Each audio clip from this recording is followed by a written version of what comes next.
Hello everyone, this is Rick and welcome to Astral Club. This is Ancient Anunnaki Invaders. Before we get into it, just want to mention Patreon. If you'd like to support Astral Club on Patreon, you can do so. When you join, you get commercial-free advanced episodes on Sunday, a library of downloaded episodes for your podcast app, and a Patreon email where we can talk back and forth. And if you're interested, there will be a link in the description. Next up, private lessons. If you'd like a lesson to learn how to astral project, be more than glad to work with you. All you have to do is go to the description and send me a request for information from the email that is listed there in the description. I've had a number of requests for information on the Anunnaki. And when I was in the Akashic Records, I was able to get 3 different sets of information. These records play incredibly fast. I asked them to slow down, and even slowing down, they still went by very quickly. So I had to absorb as much as I could. And that's where I got the information on ancient Venus. That's where I got the information on the reptilian aliens who have been manipulating us for thousands of years, trying to take over the Earth by having the Earth unified. And then I got this information. All of this was crammed into that one session. So, boy, oh boy, you should look at my notebook. I have all kinds of scrawled notes, pages after pages. I look like some sort of insane guy, you know, who's busy scribbling away in some insane asylum. This, however, was the last section that I was able to get during this particular Akashic Records visit.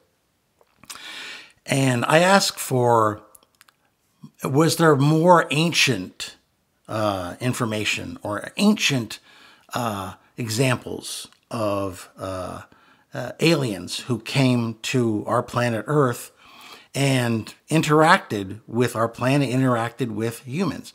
And that's when I got this particular information. Now, I'm unsure of the exact time frame because unlike our TV documentaries, the Akashic Records doesn't flash X number of years before a BC or whatever and then get into the program. No, the program just plays. All I know is that they definitely, and this story begins before modern Homo sapiens sapiens existed. So we're going back now hundreds of thousands of years before our present form existed. So as I projected myself into the Akashic Records so that it put me in a situation where I felt like I was standing on Earth watching these landings occur. And what I saw was this enormous fleet of what can only be described as flying saucers landing in this desert type area. Now, real briefly, I thought about pulling myself up into the air far enough so I could see where they were landing. And when I did, I found myself instantly above the Earth, hovering high up enough to see what's going on. And they were definitely landing between the Tigris and Euphrates rivers.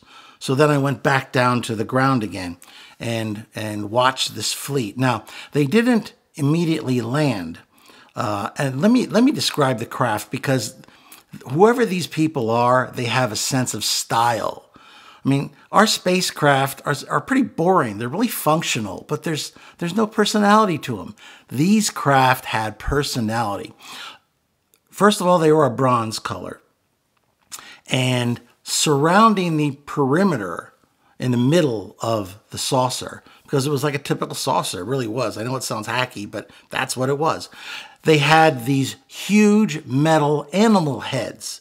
The animals weren't quite familiar to me, but they looked like birds of prey. They looked like something like a bull, something like a boar.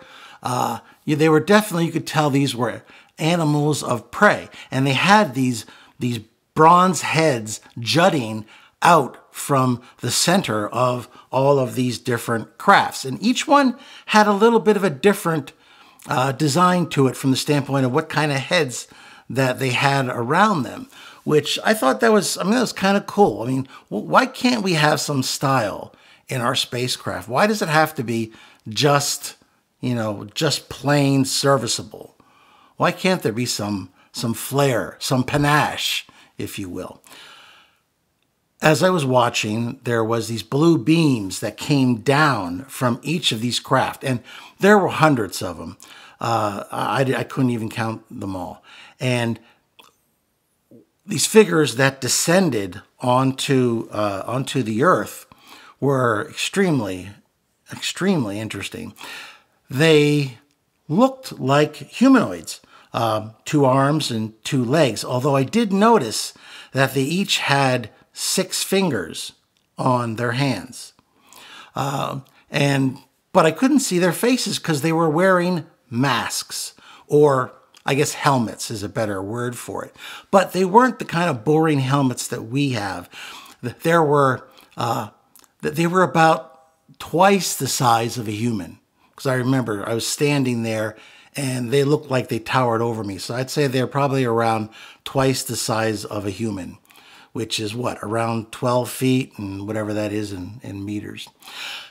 And they were wearing, like I said, these different helmets that looked like animals. There was one that looked kind of like an ibis, but it wasn't quite that. And then there were others that had different types of helmets on that looked like various animals, various beasts. And they were made of that same kind of bronze, but they were painted. Like I said, these people had a sense of style. You got to give them credit. And every one of them was carrying some sort of a box, a metal box of some sort. And I could see that there was a metal tube, that like a copper kind of tube, I guess. I don't know. It went from the box that they were carrying all the way up to their helmet, which I guess makes sense, right? I mean, what's the chance that our particular air would be a perfect match for whatever air they needed? So they were essentially wearing some sort of a space helmet so that they could breathe properly. Now, everybody was carrying these particular boxes, but I did notice there was a difference. The ones that were the tallest, that had on the coolest kind of masks, seemed to be the leaders because they were kind of bossing around the ones. I mean, I couldn't understand the language, but when I concentrated, I could get the idea of what the commands were. And it was like, you go here, you do this, you establish camp, you scout, that kind of thing. But there was another group that came down with them. Now, these were smaller. They weren't as tall. I would say they were a couple feet lower in height than I guess you want to call them the bosses. They had on helmets too. They also carried around these packs, but they were wearing very plain bronze helmets, and they were all the same.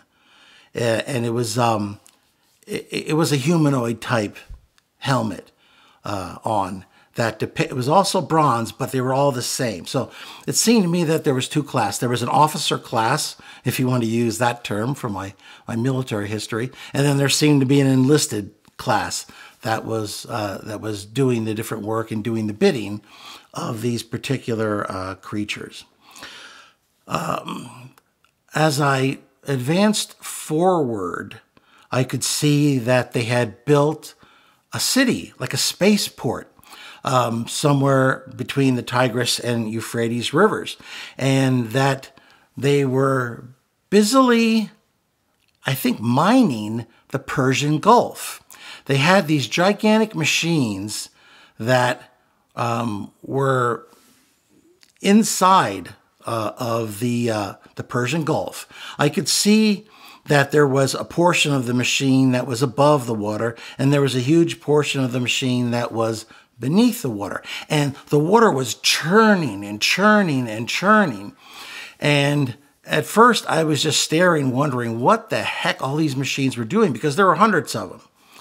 And I got the impression that they were filtering enormous amounts of water from the Persian Gulf for mining purposes, for a number of different kinds of minerals, the chief of which I definitely got a good vision of, which was definitely gold, because I got the idea that they were looking for gold, and they were mining this particular, the Persian Gulf. I progressed forward, and this was going on for a long period of time, but soon they stopped mining the Persian Gulf, and I saw, as I pulled back, that there were bases now that were being constructed in Africa and in South America, and that apparently they had decided that, I guess, mines had been found for various minerals, including gold, and that it was more productive to mine gold on the land than what they had been doing, which was, of course, filtering seawater. And, you know, when I got back to my body, I did a little bit of research, and I found out that, yes, there is gold in seawater. However, it's just doesn't make financial sense for us to try to mine that. And my guess is that they figured that out too, that it was much more productive to have mines on the land. And I saw all of those enlisted individuals mining away in Africa and in South America. Now, as I flew over that area, I noticed that there were some humanoid homonyms, creatures that were human ancestors, I assume. They were more primitive. There was a definite primitive form, but you could tell that they were most likely our ancestors, before our present form. And in one instance, I could see that they were kind of spying, on the aliens and what they were doing. But for the most part, they kind of cleared out if they came close. So this mining operation went on, and I could see craft that were leaving Earth and others that were coming back. So obviously they were taking these minerals, including gold, elsewhere to their planet. I got that their planet was in our solar system somewhere, but I couldn't get exactly where it was, which is curious. I mean, where could they have come from? But they were definitely relaying those minerals elsewhere. As I continued to progress forward, I noticed that there was struggle. There was a rebellion. I saw some of the cities burning, and I could see that it was the worker bees, the enlisted, whatever, that were rebelling. And I got that they were rebelling because they were tired of being used for this labor, because it was this, listen, anybody who has ever known somebody, or if they themselves have been a mine worker, you know that it's dangerous work, it's dirty work, it's hard work. And after a long period of time, evidently, they rebelled.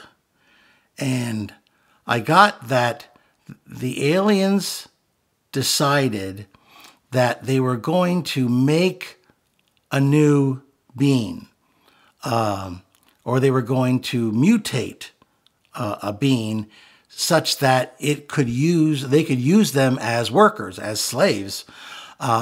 And what I saw next is that they had kidnapped some of these earlier versions of our ancestors, these homonyms, and they were doing genetic experiments. I got that this race was extremely advanced in genetics.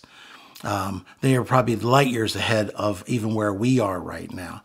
And what they decided to do was to mix their genetic code with the code of our primitive ancestors.